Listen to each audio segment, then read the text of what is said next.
Hello guys and girls, in this video we're going to be looking at this beautiful gold chain. So this gold chain is marked 750 and that is 18 karat gold. I think this one is made in Italy, and to give you a history on this one, so I was picking up larger lot of gold and there were 3 gold chains. So this was one of the chains in the lot. I paid at that point in time, it was probably about 10 to 15% under the melt value for this particular piece. So let's go ahead and try it to see if it's real. We're gonna do the clasp, we'll do the chain itself. Okay, let's start with the clasp and make our first mark.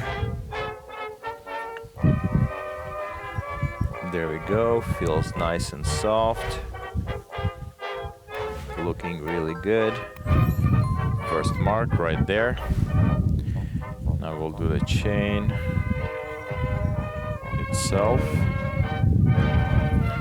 So that's how I do it. I just rub it on my finger and then we're gonna push it into the stone.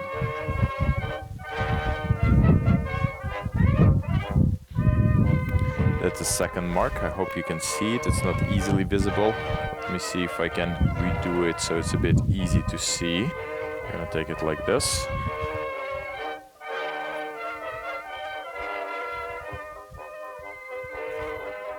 There we go. That's a bit better right there. Okay, so that's 18K. I think we can go straight to 18K and see if it's gonna get eaten away. First drop. There we go. And second drop. Okay. So far looking pretty good. I do not see any changes at all. No changes in the first one, and no changes in the second one. Let's zoom in.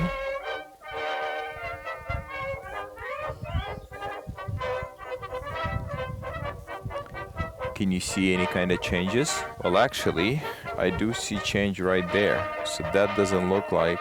This one looks okay, but the clasp doesn't look like it's 14 or 18K. I would say the clasp is lying, but the chain itself looking pretty good to me. Well, let's conclude. I would say this is definitely 14 karat clasp fake. Sorry, 18 karat clasp fake, and 14 karat and 18 karat gold chain real. There we go. This will conclude the video. Like the video, give it thumbs up, subscribe to the channel. I'll talk to you in the next one.